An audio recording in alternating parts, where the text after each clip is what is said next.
Olá, amigos e amigas do nosso canal Fé Sem Política. E você que está chegando para conhecer o nosso canal, seja bem-vindo, que Deus te abençoe. Nós ficamos uns dias aí sem fazer os vídeos, né? E estava com saudade já dessa partilha nossa, dessa nossa conversa, né? É um canal católico que trata de temas da fé, né? Da nossa fé católica, da nossa esperança e da nossa caridade, beleza?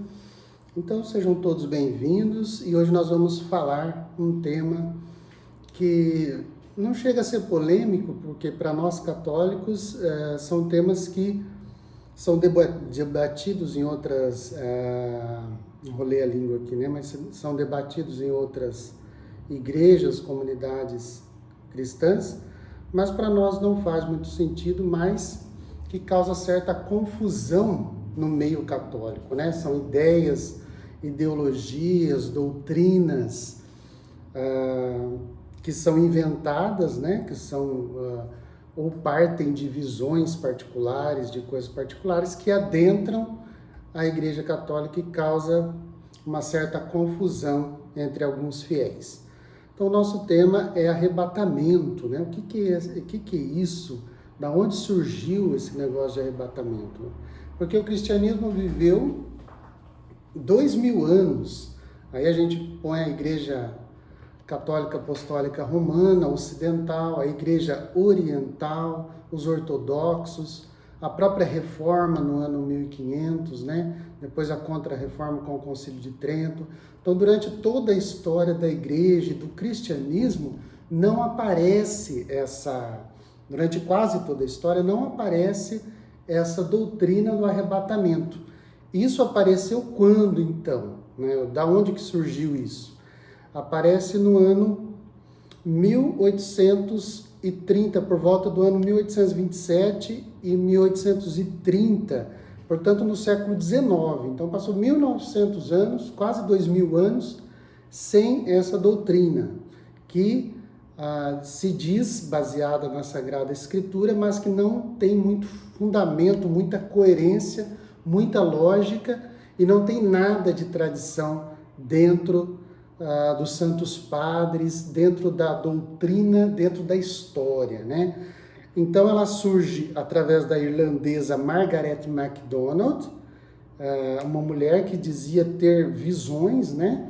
Ela fazia parte da igreja irvingita, que era chamada Igreja Católica Apostólica, entre aspas, né? Não vamos confundir aqui, lógico, com a Igreja Católica Apostólica Romana, até porque essa igreja era protestante, baseada nas pregações de Edward Irving, que era um protestante lá, né? Tem várias igrejas protestantes que usam esse nome apostólica.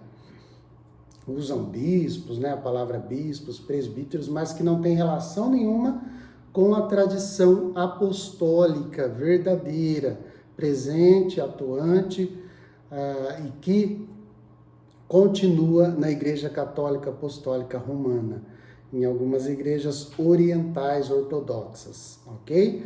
Então ela se baseava nas visões particulares dela, e nessas visões ela afirmava que via os cristãos, alguns cristãos, né, serem arrebatados antes de uma grande tribulação. Então haveria uma grande tribulação no final do tempo, e antes disso Deus tiraria alguns cristãos escolhidos, né, mais santos, vamos dizer assim, para ser levado junto com ele para não sofrer essa grande tribulação. Só que depois a gente vai ver isso, que é uma novidade, é uma heresia moderna, vamos dizer assim. E Nelson Darby foi quem popularizou esse conceito da Margaret, né? Ele era adepto do milenarismo, que também é uma heresia condenada pela Igreja Católica há muito tempo, nunca foi aceita, né? Alguns padres admitiam de uma forma mitigada esta doutrina. Nós vamos fazer um vídeo, se Deus quiser, sobre o milenarismo, mas não é o momento aqui da gente se aprofundar. Mas o Catecismo da Igreja Católica, no número 676, condena essa heresia do milenarismo, ok? Então essas ideias e esses erros da Margaret MacDonald e do John Darby se espalham, se popularizam e se alastram dentro do protestantismo e também dentro de alguns grupos católicos mais recentes, né? Sobretudo através das mídias. Aí as mídias, Hollywood, né, começaram a fazer filmes e literatura sobre isso, sobre esse arrebatamento. Porque tudo que é novidade, as pessoas vivem atrás de novidade. E aí as pessoas, os cristãos também são humanos, lógico, vivem atrás de novidades, do arrebatamento, aquilo que traz medo, que traz apreensão. Nada do que Jesus pregou. Jesus falou diversas vezes, a Bíblia fala pelo menos 365 vezes não temas. Existem 365 palavras na Bíblia, e a Bíblia, quando eu falo aqui, é a Bíblia completa, católica, com a palavra não temas. Então, todos os dias do ano, Deus está falando não temas. E agora, todos os dias do ano, esses pregadores do medo ficam falando, tenham medo, tenham medo, tenham medo, que Deus vai condenar, Deus vai mandar para o inferno. Não é a pregação de Jesus Cristo, não é a pregação da Igreja Católica, não é a verdade. São heresias, ok? Então, a Igreja Católica nunca se baseou, não se baseia e nunca se baseará em revelações particulares, seja de quem for. Mesmo visões, aparições, né, de santos, de Nossa Senhora, não são base para a doutrina católica. A gente tem que separar isso. Eu não posso pegar confundir a minha fé católica, que vem da tradição apostólica, que vem da tradição milenar da igreja, e comparar como se as aparições fossem verdadeiras e a tradição apostólica estaria questionando essa tradição apostólica que está acima da tradição apostólica. Não. Toda revelação particular, e aqui entenda a revelação particular por aparições, visões dos santos, mesmo pessoas santas, místicas, né? Carismáticas, pessoas que são membros da igreja, sim, às vezes são santos, muitas das vezes são santos mesmo, mas as visões delas nunca podem estar contra a tradição apostólica. Se estiver contra os santos padres, contra a doutrina dos concílios, contra o conteúdo das sagradas escrituras, dos cânones sagrados, né? Contra o direito canônico, contra aquilo que nos foi passado, como diz São João, né? Aquilo que vimos e ouvimos e tocamos do verbo da vida, isso vos anunciamos. Então, tudo que foge disso pode ser, como diz Paulo, pode vir um anjo aqui, pode vir um anjo de luz, maravilhoso, me falar outro evangelho, eu vou dizer para ele, seja anátema, seja excomungado, seja excluído de Cristo, porque não segue o evangelho de nosso Senhor Jesus Cristo, não segue a tradição apostólica. Então, aquilo mesmo que eu recebi, diz o próprio Paulo, apóstolo Paulo, eu vos transmiti.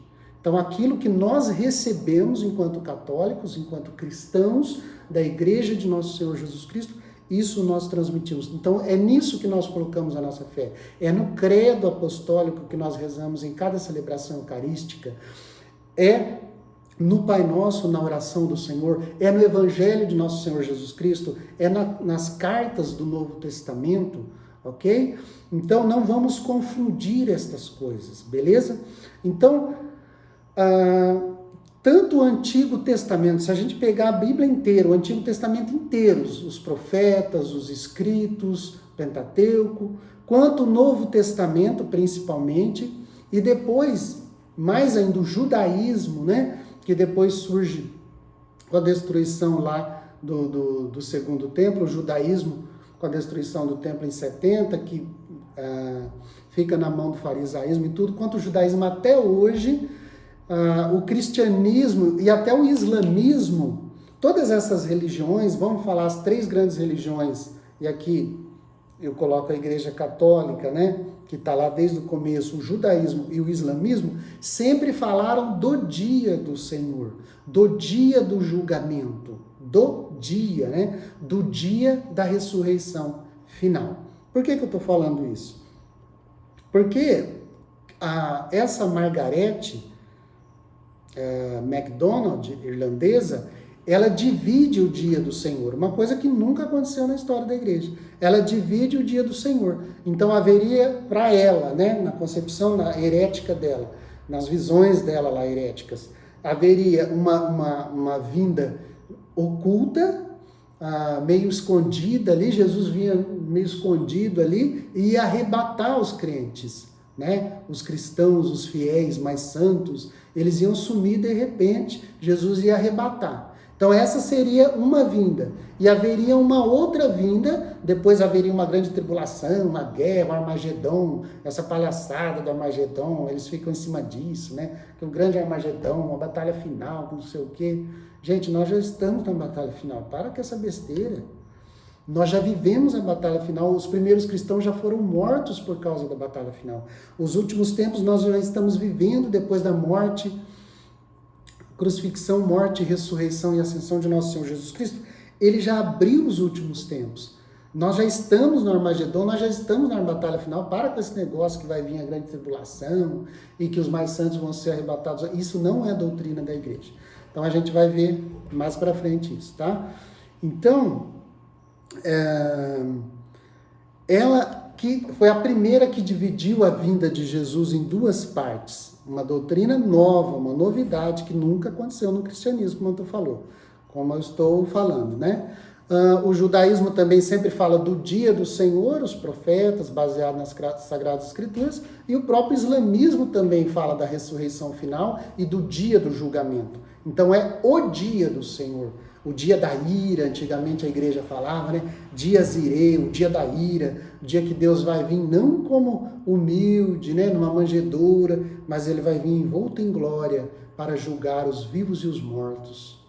Ele vai sentar no seu trono glorioso, como a gente vai ver em Mateus 25, e vai julgar os vivos e os mortos. Então, o dia. Então, antes desse dia, não vai haver um outro momento em que Jesus vai vir escondido, meio com medo, para levar os cristãos meio escondido ali, né, para eles sumirem. Não existe isso, queridos.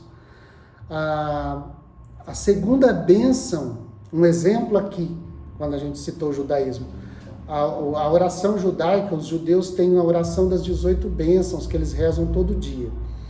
Eles citam esse dia da ressurreição. Então, o dia da ressurreição para eles, para os judeus, coincidem com a vinda do Messias e coincidem com o dia do julgamento. Até hoje, a fé judaica é essa, e continua na fé cristã, na nossa fé católica. Então eles falam assim que a segunda bênção diz respeito ao poder divino que alude à ressurreição dos mortos. E o fenômeno da morte será um dia, diz lá na segunda bênção da oração judaica das 18 bênçãos. A morte será um dia anulada e os mortos voltarão à vida. Então, ok? Então nem a Bíblia, Antigo Testamento e Novo Testamento, nem as citadas religiões falam de um suposto sumiço das pessoas, sem ressurreição, sem um prévio julgamento e sem um juiz. Então não existe esse sumiço sem ressurreição, sem um prévio julgamento, Deus vai arrebatar de repente sem fazer julgamento nenhum, não vai ter um juiz, né? Jesus não vai vir como juiz, ele vai vir como, um raptador lá, ele vai raptar as pessoas, não vai ter julgamento, elas já vão direto para o céu. Uma coisa muito louca, né? Então, a doutrina católica sobre esses assuntos está lá no Catecismo da Igreja Católica, a partir do número 673 até o número 679. Se der tempo, a gente cita aqui algum desses números do Catecismo. Então, se a gente pegar a Bíblia, eu já escrevi aqui o meu texto, então pega a sua Bíblia lá, então a gente vai ver dois textos, praticamente 4 versículos só, que contradiz essa doutrina do arrebatamento. Então, o primeiro texto é Mateus 13, do 29 ao 30. Pega lá na sua Bíblia. E o segundo texto é Mateus 25, 31 e 32. O que diz lá em Mateus 13, no nosso primeiro texto, nos 2 versículos, 29 e 30, que é a parábola do trigo e do joio. Diz lá São Mateus: arrancando o joio, arriscais tirar também o trigo, deixai-os crescer juntos até a colheita. No tempo da colheita, direi aos ceifadores: arrancai primeiro o joio e atai-o em feixes, para o queimar. Recolhei depois o trigo no meu celeiro. Então, o versículo 29, agora vamos destrinchar um pouquinho mais, né? O versículo 29 fala assim: arrancando o joio, arriscais também, tirar também o trigo, deixai-os crescer juntos até a colheita. Então, o que Jesus está falando? O próprio Jesus aqui está citando ele, né? A si mesmo. Ele fala: não tirem, deixe-os juntos, deixe-os crescer juntos, misturados até a colheita, até o fim. A colheita é o fim. Aí vai o versículo 30ab, acompanha aí na sua Bíblia. No tempo da colheita, direi aos ceifeiros, ou ceifadores: arrancai primeiro o joio e atai-o em feixes para o queimar. Então, arrancai primeiro o joio. O joio será arrancado primeiro. Olha a oposição da doutrina lá da Margarete lá, né? O joio será arrancado primeiro e não o trigo. Não é o trigo que vai ser arrancado primeiro. Não se arrebatará primeiro o trigo. Não vai levar primeiro o trigo, ok? Vai gravando isso. São palavras de Jesus. O versículo 30c, no finalzinho do versículo 30c, fala assim, ó: recolhei depois o trigo no meu celeiro. Então, depois de separado o joio para queimar, Deus recolherá em seu reino o trigo. Então, a separação será na colheita, uma vez só, no fim. Dá para entender? Então, depois de já separou o joio, ninguém foi arrebatado, o joio foi separado primeiro, para queimar. E depois Deus vai recolher no seu reino o trigo, os bons, né? O trigo é o bom, é o fruto, né? Bom que foi plantado por Jesus. O joio é plantado por Satanás, vai ser tirado primeiro. Então não vai ser o trigo que vai ser tirado, vai ser o joio. Então a separação vai ser quando? Na colheita, deixai-os juntos, deixai-os misturados até a colheita. Então no fim do mundo, e aí a doutrina da igreja, baseada nas palavras de Jesus, em todo o escrito do Novo Testamento, não dá para a gente pegar todos os textos aqui, mesmo aqueles que falam que seremos arrebatados juntamente com o Senhor nos ares. O que quer dizer isso? Lógico que quer dizer no julgamento final, no último dia. Qualquer interpretação contrária a essa é heresia. Então, no fim do mundo, Deus arrancará primeiro os maus, os que escandalizam, o joio, os que foram plantados por Satanás, e não os bons. Os justos, o trigo, né? E não os bons, os justos, o trigo. Deus vai arrancar os maus primeiros. Então, essa palavra já contradiz toda a doutrina da Margarete e do Darby lá.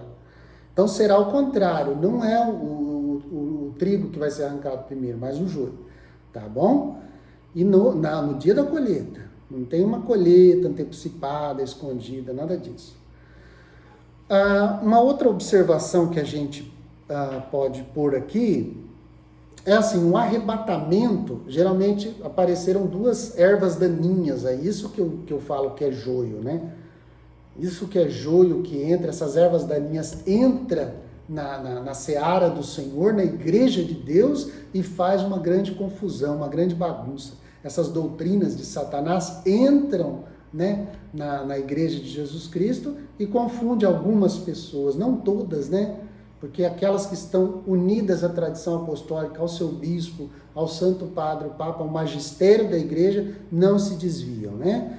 Então, o arrebatamento não condiz, não combina com os supostos 1000 anos de paz. Então, é outra doutrina aí que surgiu, outra ideologia, que é o tal do 1000 anos de paz, que é uma interpretação errônea, fundamentalista de Apocalipse 20. Então, primeiro, não existe essa expressão 1000 anos de paz, só para a gente fazer um parênteses aqui sobre esse 1000 anos de paz, né? Então, não existe essa palavra na Bíblia. Se você procurar na Bíblia inteira, folha por folha, tanto na Bíblia evangélica, protestante, que tem 7 livros a menos, quanto na Bíblia católica, não existe essa expressão 1000 anos de paz. Isso é uma invenção, isso é Isso é uma criação, né? É antibíblico até você colocar na Bíblia coisas que não existem nela. Isso é antibíblico, né? Então, se os bons... Então, vamos fazer umas reflexões aqui sobre o arrebatamento e sobre esses 1000 anos. Se os bons vão sumir antes desses 1000 anos de paz, só restarão os maus. Então, se os bons forem antes, arrebatados antes, só vão ficar os maus aqui. Agora, como que, se só vão ficar pessoas más, como que elas poderão viver em paz durante 1000 anos? Essa é uma pergunta.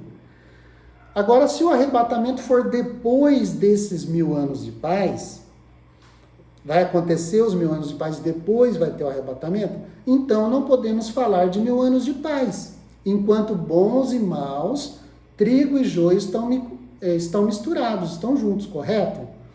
Então, se o arrebatamento vai ser só depois dos 1000 anos de paz, então não podemos falar de 1000 anos de paz, porque o trigo e o joio, os bons e os maus ainda estarão aqui. Está vendo como causa confusão essas doutrinas estranhas? Então, Jesus vai vir e ficar aqui com os maus durante os 1000 anos, então os bons foram arrebatados. Jesus vai ficar aqui com os maus, as pessoas ruins, durante os 1000 anos, ou vai ficar lá com os justos que foram arrebatados na glória? Olha que situação. Se Jesus ficar no céu, ele terá abandonado os homens pelos quais morreu. Olha a gravidade. E se ele vier e ficar aqui, o pessoal lá do céu vai ficar sem Jesus. Olha que doideira. Então Jesus vem e arrebata, mas depois ele vem ficar com a turma aqui, os maus aqui na terra, porque Jesus vai vir, né? Reinarão um reinado de 1000 anos de paz. Mas o pessoal lá do céu vai ficar sem Jesus? Olha que doideira, gente. Tomem cuidado com essas doutrinas. E agora a gente volta ao segundo texto que eu falei. 2 versículos apenas, né? Tem muita coisa aí que contradiz na própria Bíblia e na doutrina da igreja, que contradiz essas doutrinas, essa doutrina do arrebatamento, mas aqui nós vamos pegar somente mais 2 versículos, Mateus 25, do 31 ao 32. O que Jesus diz lá? Quando o Filho do Homem voltar na sua glória, e todos os anjos com ele, se sentará no seu trono glorioso. Todas as nações se reunirão diante dele, e ele separará uns dos outros, como o pastor separa as ovelhas dos cabritos. Então acompanha pela sua Bíblia, Mateus 25, 31 e 32. No versículo 31, agora vamos destrinchar. Quando o Filho do Homem voltar na sua glória. Então, quando Jesus vai voltar? Na sua glória. E todos os anjos com ele, se sentará no seu trono glorioso. Então, ele só voltará uma vez, quando? Na sua glória. Então, será uma aparição gloriosa, visível, única, quando o Filho do Homem voltar na sua glória, cheio de glória e resplendor. Como eu disse no começo do vídeo, não será uma aparição mais como na encarnação, no Natal, no presépio humilde, mas ele virá glorioso, na sua glória, sentará no seu trono glorioso. Então, uma única volta de Jesus, essa única volta que Jesus mesmo fala, é esta. Ele não fala de uma volta oculta, escondida, nada disso. Jesus não fala disso. Esse é o versículo 31. Agora, no começo do versículo 32, que a gente chama de 32a, fala lá, todas as nações se reunirão diante dele. Todos, todas, são todas. Todas as nações, todas as pessoas, bons e maus, estarão diante dele. Os que fizeram o bem e os que fizeram o mal, todos estarão diante dele, todas as nações e todas as pessoas das nações, quando ele voltar. Estarão diante dele quando? Quando ele voltar na sua glória. Todos, bons e maus, justos e injustos, todos são todos. Beleza? Versículo 32, acompanha lá, não perca. E ele quem? Jesus separará uns dos outros. Olha, lembra a parábola lá do trigo e do joio? Deixai-os juntos, misturados até a colheita, e quando chegar a colheita eu vou separar. Aqui está falando a mesma coisa, versículo 32b. E Jesus separará uns dos outros. Se ele vai separar, repito, é porque eles estão juntos, misturados, não é? Então ninguém separa uma coisa que já está separada. Se ele vai peneirar, é para separar. Então eles estarão juntos e misturados até a única volta gloriosa dele. Perceba? Ele está falando da volta gloriosa dele, onde ele vai separar. Então não houve ou não haverá uma separação prévia, um arrebatamento anterior, um arrebatamento dos justos anterior, uma suposta vinda oculta dele, escondida nas nuvens, anterior à sua volta gloriosa. Então não vai haver uma separação antes da volta gloriosa dele. Ele está falando aqui que ele vai separar uns dos outros, porque eles estão juntos, eles estão misturados. De todas as nações eles estão juntos, estão misturados, bons e maus. Não se fala aqui de um arrebatamento, de uma separação prévia. Não existe isso.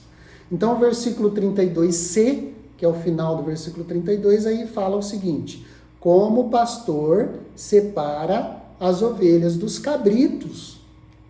Então Jesus vai pôr as ovelhas à sua direita, que são os bonzinhos, né? Na mão direita de Jesus vão estar o pessoal legal, o pessoal bonzinho, que procurou seguir Jesus.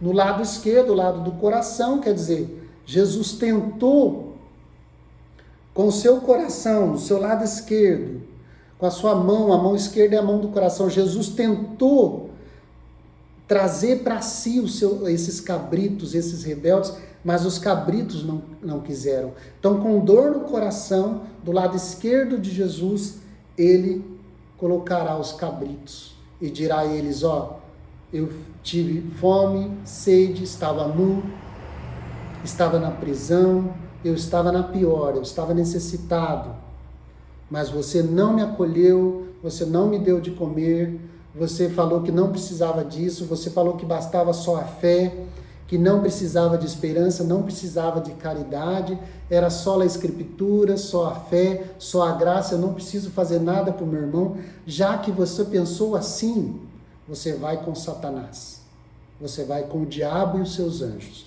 Agora vocês que estão à minha direita, como eu estou à direita do Pai, vinde benditos, porque vocês entenderam o meu evangelho, vocês entenderam que não bastava só a fé, não era só a fide. Entenda isso, não era só a fé, mas a fé que age pela caridade, a fé que vai ao encontro do irmão, a fé que ergue, a fé do bom samaritano que ergue aquele que foi maltratado, o necessitado, seja fisicamente ou espiritualmente. Você entendeu, você viveu a fé, a esperança e a caridade, as virtudes teologais. Vinde benditos do meu Pai. E eles irão com o Senhor na glória, e aqueles que Jesus, com o lado do seu coração, não quiseram e não aceitaram a sua palavra, irão para o castigo eterno. Então a imagem do pastor é uma imagem que Jesus coloca, lógico, ele é o pastor, que colocará as ovelhas à sua direita e os cabritos à sua esquerda. Então essa imagem do pastor e o resto da passagem, que eu citei só em resumo aqui, confirma essa separação entre os bons e os maus, os justos e os injustos, aqueles que praticaram a sua fé e aqueles que ficaram só falando: ah não, só a fé, só a graça, nem todo o que me diz Senhor, Senhor entrará no reino de Deus, mas aquele que faz a vontade do meu Pai. E a vontade do Pai está em Mateus 5,7 e aqui em Mateus 25. É um resumo do Evangelho.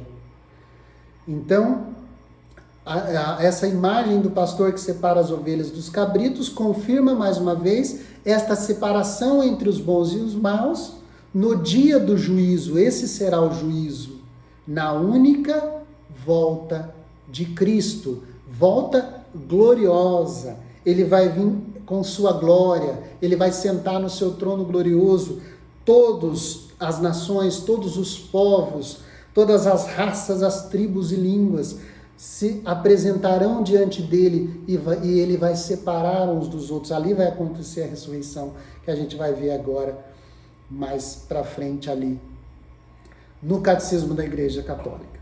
Então, diante de tudo isso, gente, é lógico que a gente se empolga, porque é o Evangelho de nosso Senhor Jesus Cristo, é a verdade pregada pelos apóstolos, pelos evangelistas, pela Igreja Católica. Então, diante disso, a gente vê tudo isso e a gente tem três possibilidades. Comparando essas passagens e várias outras que não dá para a gente falar aqui, com essas doutrinas do arrebatamento, dos 1000 anos, a gente tem três possibilidades. Primeira, ou Jesus mentiu, que é uma possibilidade absurda, esses versículos que Jesus falou, isso que Jesus falou é um blefe, ele está mentindo. Ou Paulo mentiu. Paulo que fala que seremos arrebatados com o Senhor nos ares, e aqui ele está falando dos justos, daquele que Jesus já separou e recolhe no seu reino os justos, no julgamento final. Ou Paulo mentiu porque é impossível. É impossível Paulo mentir, porque ele também falou inspirado pelo Espírito de Jesus. O mesmo Espírito que impeliu Jesus, o Espírito Santo, terceira pessoa da Trindade, inspirou Paulo a escrever suas cartas.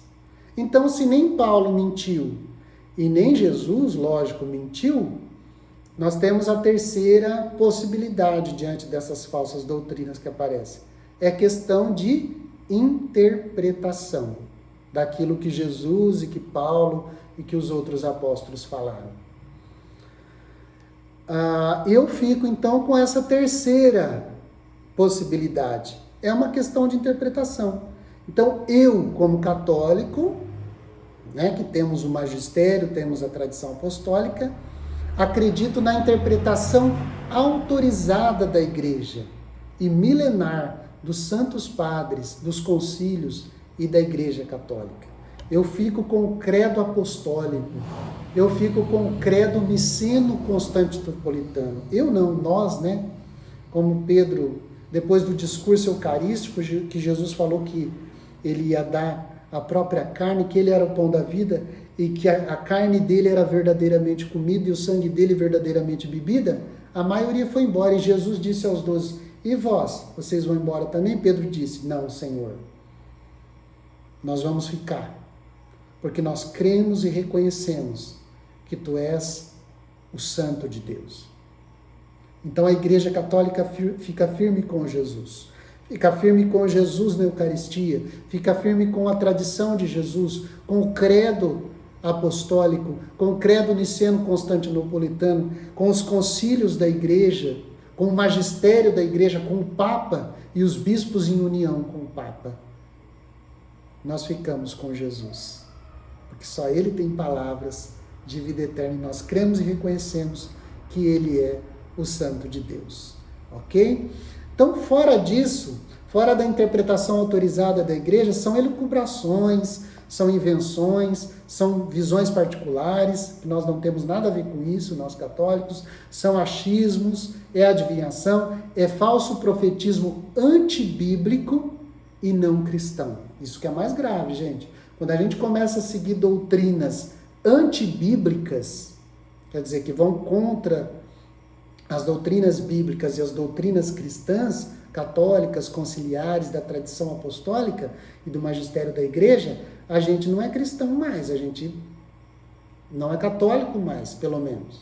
Pode ser qualquer outra coisa. Continua sendo cristão, mas não católico. Beleza? Então,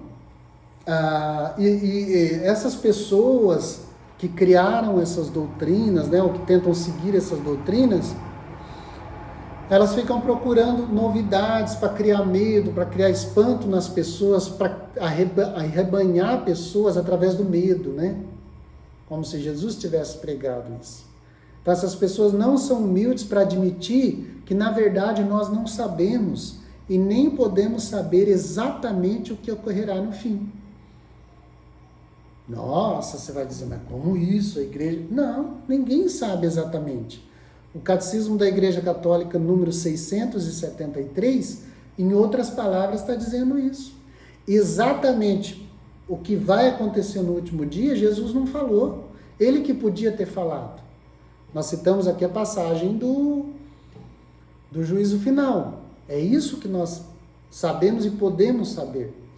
O resto são imagens apocalípticas, são metáforas, né? São figuras de linguagem que Jesus usou, que o Apocalipse usou, né? Que os profetas do Antigo Testamento usaram, Paulo usou, mas exatamente, cientificamente igual a gente quer saber hoje, quer desvendar, isso são elucubrações, são achismos, é adivinhação, é querer ser mais que Jesus, tá bom? Se Jesus não quis revelar, querido, creia naquilo que ele revelou. O que vai além disso é tudo heresia. Beleza? Que vai além do catecismo da igreja, da doutrina cristã, da tradição apostólica, dos concílios da igreja. Sinto muito, querido, está fora da igreja católica, da comunhão com a igreja católica, ok?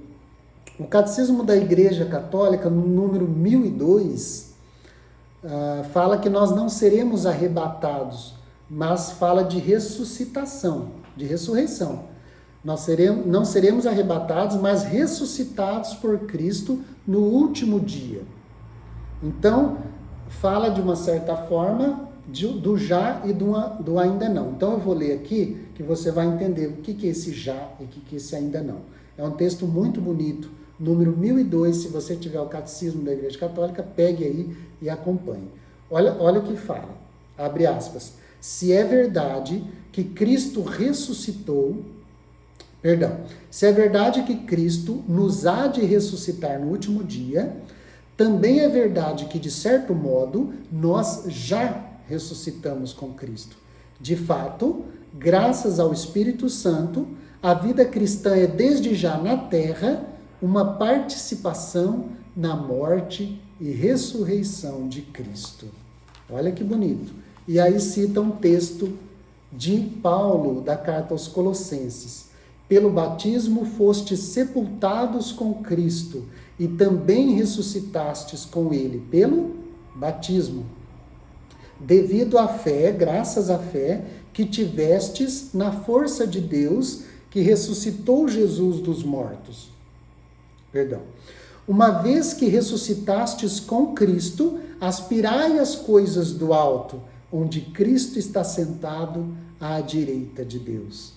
Então veja, no nosso batismo, principalmente no sacramento do batismo, nós fomos sepultados. Então a imagem de quem mergulha na água é sepultado, e quem se levanta da água do batismo é ressuscitado. Então, mergulhado é sepultado, levantado é ressuscitado com Cristo.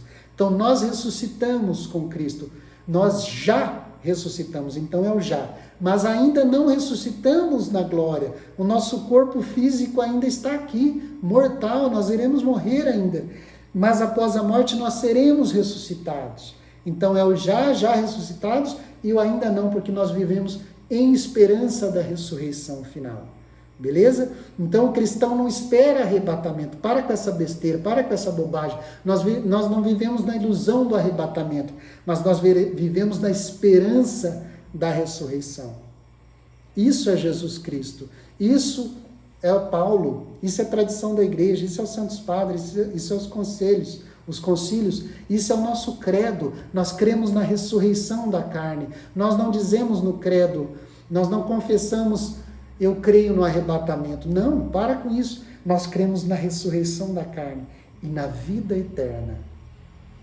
E Jesus virá julgar os vivos e os mortos. Tudo isso nós dizemos no creio.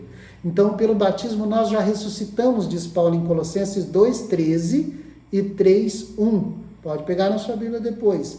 Colossenses 2:13, depois do capítulo 3, o versículo 1. Beleza? Então, vamos ao nosso...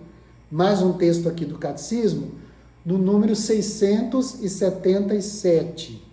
O que o catecismo fala nesse número? 677. Né? Aí os contaminados pelo protestantismo vão falar, ó, 666. Ele, para com essa bobagem, gente. Se desliga dessa coisa, se torne católico. Se torne católico. Se abrace a Jesus Cristo. Não se abrace a Satanás, a essas doutrinas diabólicas, tá? Que o Papa é a besta, que o 666, para com isso. Então a igreja passará antes pela cruz para entrar na glória. A semelhança de seu mestre fundador, que é Jesus.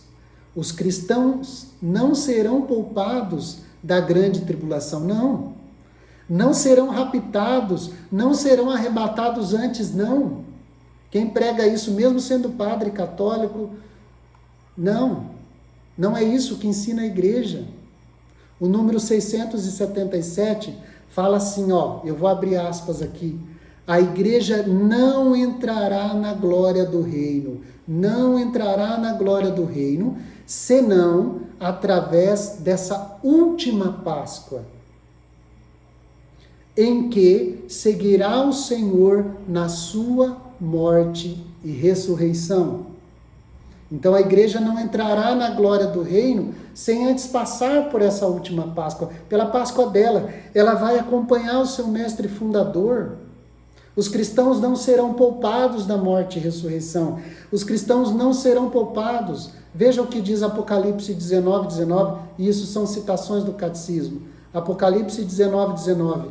Eu vi a fera e os reis da terra com os seus exércitos reunidos para fazer guerra ao cavaleiro e ao seu exército. Então essa guerra já existe desde a morte e ressurreição de Jesus. A mesma guerra pelo qual nosso general passou, nós simples soldados, membros da igreja do exército do Senhor, vamos ter que passar também. Nós não seremos poupados. Então a fera, a besta que seja, junto com todos os reis da terra, com todos os seus exércitos, vão combater a gente, vão combater a igreja. Não está falando aqui que nós seremos poupados e arrebatados antes, não. Salmo 2, de 1 a 3. Vai marcando aí, depois eu vou pôr essas citações na descrição do vídeo. Salmo 2, de 1 a 3. Porque os povos agitados se revoltam? Porque tramam as nações projetos vãos, tramam as nações, os povos. Porque os reis de toda a terra se reúnem e conspiram os governos todos juntos contra o Deus onipotente e o seu ungido.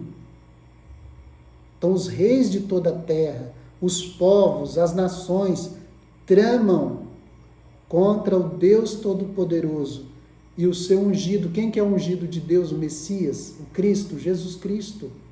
E quem que é o corpo de Cristo? A igreja. A igreja é o corpo de Cristo. Todos os reis, os povos, as nações vão tramar e vão se reunir contra nós. Isso sim, às vezes traz apreensão para nós, mas é a verdade, é a palavra de Deus. É citação do catecismo aqui. Atos 14, 22, mais uma passagem. É necessário passar por muitas tribulações para entrar no reino de Deus. Não tem como entrar no reino de sem passar por tribulações. Isso aqui, Atos 14, 22, é diametralmente oposto à doutrina do arrebatamento, que nós vamos ser poupados do arrebatamento da grande tribulação. Não, querido. É necessário, lá no original está essa palavra. É necessário passar por muitas tribulações para entrar no reino de Deus. Nós temos que passar pelas tribulações, pela grande tribulação ou pequena tribulação, média tribulação, não sei, mas nós temos que passar para entrar no reino de Deus. Todo aquele que prega o contrário, todo aquele que prega prosperidade, que prega riqueza, que prega consumismo, que prega prosperidade somente, querido, está fora. Está fora da Bíblia. Está fora da tradição, está fora da igreja, está fora da Sagrada Escritura. É necessário, sim, passar por muitas tribulações e nós vamos acompanhar o Senhor na sua Páscoa, na sua morte e ressurreição, na sua tribulação. Ele foi tribulado também, ele foi tentado por Satanás, ele foi crucificado, ele foi injustiçado e nós passaremos por isso. E para fechar aqui essa citação, João 16:33, Evangelho de João 16:33, no mundo, a vez de ter aflições, tribulações, coragem, eu venci o mundo. Jesus está falando, no mundo a vez, com certeza, a vez aqui, vocês vão ter sim, aflições, vocês vão ter tribulações, vocês não serão arrebatados, poupados, não, eu não pouparei. Coragem, eu venci o mundo, vocês precisam ter coragem, parresia, rezar, para não cair em tentação. Eu venci o mundo, eu, o Senhor, venci o mundo e vocês vão vencer também, mas não vencer pela prosperidade, pelo sucesso, pelo aplauso do mundo, dos reis, das nações, dos governos, não. Vocês vão vencer com o sangue de vocês, vocês vão vencer com o martírio de vocês, vocês vão vencer com a cruz, com a minha mesma cruz que eu enfrentei, vocês vão enfrentar e vocês serão ressuscitados no último dia. É isso que Jesus está falando. Vocês não serão poupados. Vocês se unirão a mim na minha morte e na minha ressurreição, como já estão unidos pelo batismo. Pelos batismos vocês já foram sepultados, vocês já morreram para o mundo e vocês já ressuscitaram comigo para a glória pelo batismo. Não voltei atrás, não volteis atrás. Quem quiser me seguir, renuncie a si mesmo. Renuncie às suas vontades, tome cada dia a sua cruz e me siga pelo caminho do Calvário, pela via crucis.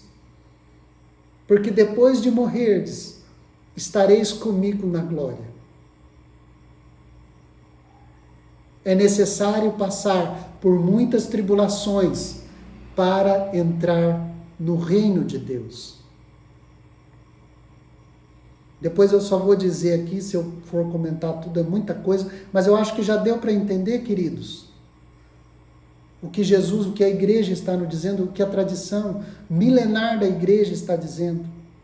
Depois continua o catecismo no número 677, o reino não se consumará, pois, por um triunfo histórico da igreja, segundo um progresso ascendente.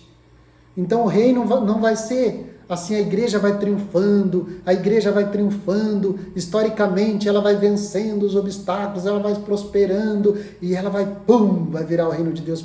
Não, nada disso. Não é isso que Jesus falou, não é isso que a igreja prega, não. O Catecismo da Igreja Católica cita o Apocalipse 13:8, fala assim, que então todos os habitantes da terra adoraram a fera, os que não têm os seus nomes escritos no livro da vida do Cordeiro. Apocalipse 13:8. Então adoraram todos os habitantes da terra, os que não têm os seus nomes escritos no livro da vida do Cordeiro. Então, no fim dos tempos, não é um triunfo da igreja, não, porque todos estarão adorando a fera, a besta, seguindo o encardido, vamos dizer assim. Todos estarão em colapso contra a igreja, contra o evangelho, exceto, mas coloca aqui, aqueles que têm os nomes escritos no livro da vida do Cordeiro. Aqueles que lavaram e alvejaram suas vestes no sangue do Cordeiro.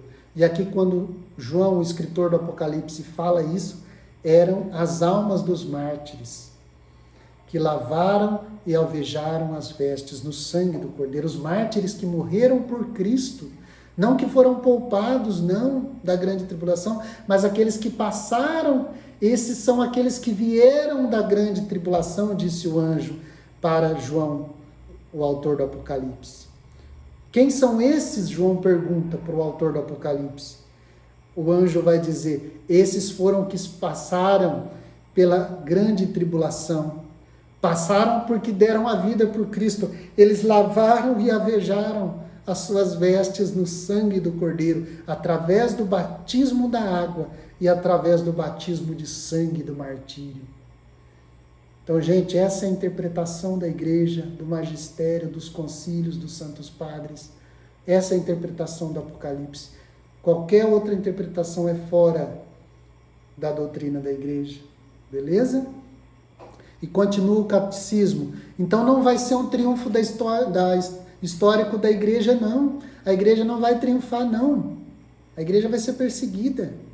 Continua o catecismo. Mas será uma vitória de Deus sobre o último desencadear do mal. Então não vai ser uma vitória, um triunfo da igreja, mas vai ser uma vitória de Deus. Aí sim, querido. Aí vai ser uma vitória de Deus sobre esse último desencadear. Então o mal vai vir com tudo.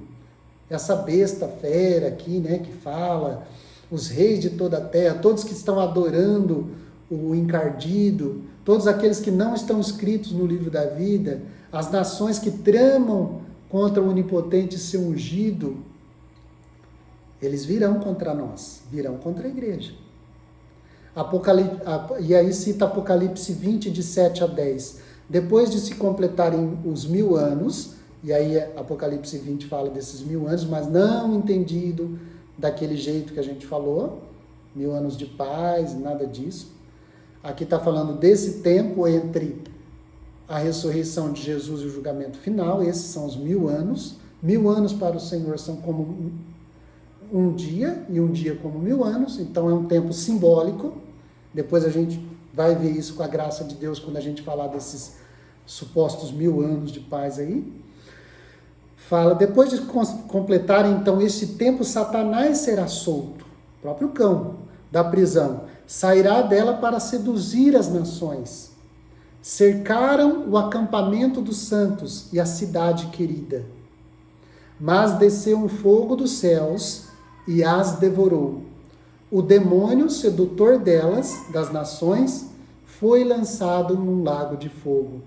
Então, aqui está falando da vitória de Deus, em linguagem simbólica. Satanás será solto, os 1000 anos, tal, vai seduzir as nações, vai cercar o acampamento dos santos. Todos são linguagens figurativas, linguagens escatológicas, linguagens apocalípticas, tá, gente? Não vamos levar o pelo da letra aqui, né? Essa cidade querida a gente fala que é Jerusalém, mas quem é Jerusalém? A igreja. Essa Jerusalém que desce do céu, você acha que são as pedras lá de Jerusalém, lá da Palestina? Não, a igreja é Jerusalém. A igreja. Então vamos, né? Então, essa vitória de Deus fará descer, continua o catecismo, fará descer do céu a sua esposa. Quem que é a esposa do Senhor? Que fala Paulo lá, né? É o mistério de Cristo e da igreja. O esposo e a esposa de Jesus é a igreja. Apocalipse 20, de 2 a 4. Eu vi descer do céu, de junto de Deus, a cidade santa, a nova Jerusalém, como uma esposa ornada para o esposo. É a igreja, a nova Jerusalém. Continua o catecismo.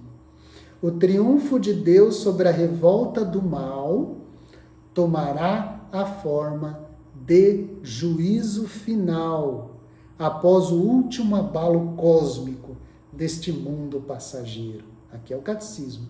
Então esse triunfo, essa vitória de Deus fará descer do céu a sua esposa, a nova Jerusalém, e tomará a forma de um juízo final, que fala do juízo final, após o último abalo cósmico deste mundo passageiro, porque esse mundo passa. Céus e terra passarão de Jesus, mas as minhas palavras não passarão. Olha o que fala o Apocalipse 20, 12. Eu vi os mortos, grandes e pequenos, de pé, diante do trono. Abriram-se livros, e o livro da vida. Acompanha lá, Apocalipse 20, 12. E continua. E os mortos foram julgados, conforme o que estava escrito no livro, segundo as suas obras. Então, como eu falei lá em Mateus 25, eu repito aqui, não basta a fé, sola fide é heresia. Não existe esse versículo na Bíblia, somente a fé basta. Não existe. Isso é invenção de Martinho Lutero. Não existe a fé basta para a salvação. Não existe. Esse versículo não existe, assim como não existe. Os cristãos vão sumir, vão ser arrebatados antes do julgamento final. Não existe esse versículo, é heresia. Assim como não existe o versículo ou a palavra 1000 anos de paz. Não existe na Bíblia, é heresia. São interpretações, como eu disse, fora da tradição, fora da própria Bíblia. São invenções. Beleza? Não basta a fé. Os mortos foram julgados segundo as suas obras. Lembra de Tiago 3 também. A fé sem obras é morta, querido. Não basta, é morta. Então vamos lembrar de Mateus 25, 31, que fala das obras lá. As obras do cristão. Tudo isso, gente, não é para condenar ninguém, não é para julgar ninguém. Nada disso. Não é para essas coisas. Tudo isso a gente está exortando para nós cristãos não ficarmos nessas ilusões, que nós seremos poupados, nada disso. Vai haver um julgamento final, ninguém vai ser arrebatado antes, não, antes de ser julgado. Negativo. Todos seremos julgados. Todas as nações na volta gloriosa de Jesus se reunirão diante dele. Nessa volta gloriosa de Jesus, ele vai separar uns dos outros.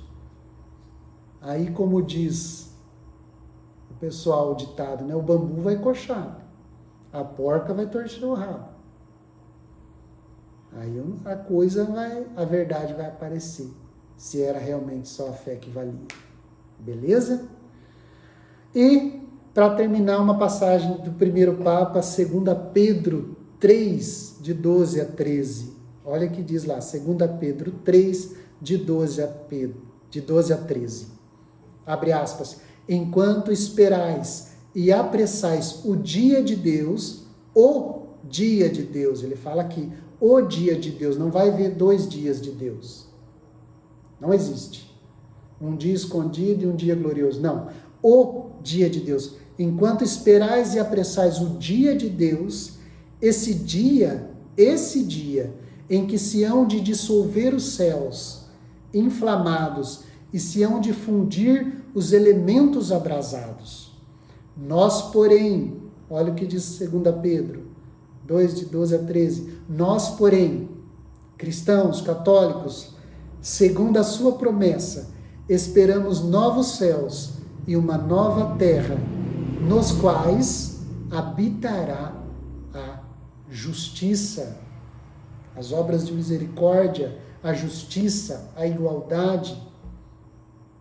Então, nesse dia de Deus, nesse dia do julgamento. Beleza? Deixa eu ler toda a passagem aqui do Catecismo, agora na sequência, sem as citações bíblicas, para a gente entender melhor. Olha aqui que fala. A igreja não entrará na glória do reino, senão através desta última Páscoa, em que seguirá o Senhor na sua morte e ressurreição.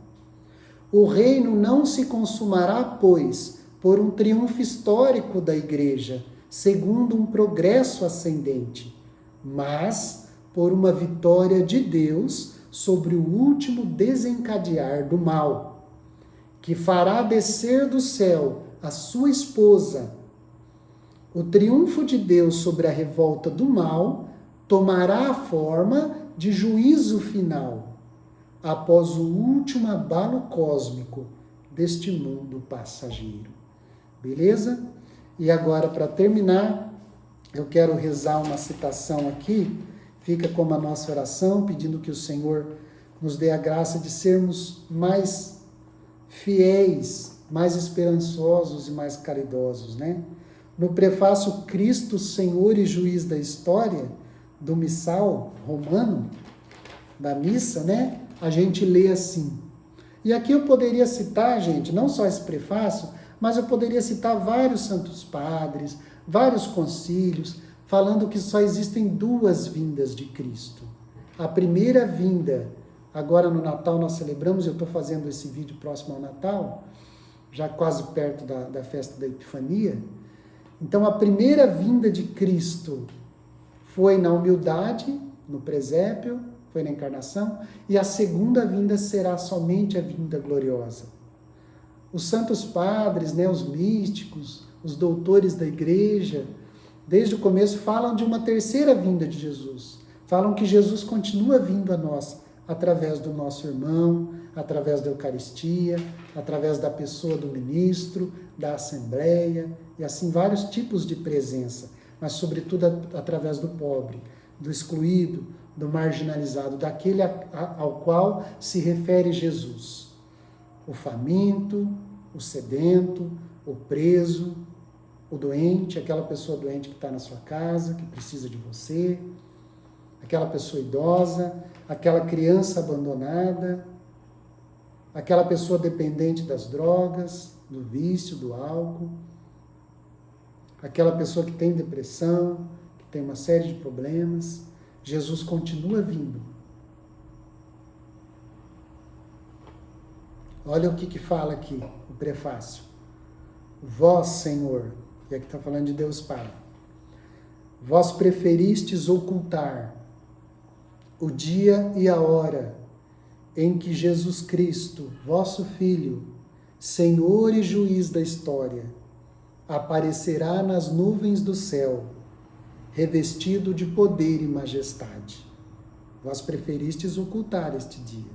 Ocultar quer dizer não revelar quando vai ser. Naquele tremendo e glorioso dia, passará o mundo presente e surgirá novo céu e nova terra. Agora e em todos os tempos, Ele vem ao nosso encontro, presente em cada pessoa humana, para que o acolhamos na fé e o testemunhemos na caridade. Louvado seja nosso Senhor Jesus Cristo, para sempre seja louvado. Um abraço no coração de todos.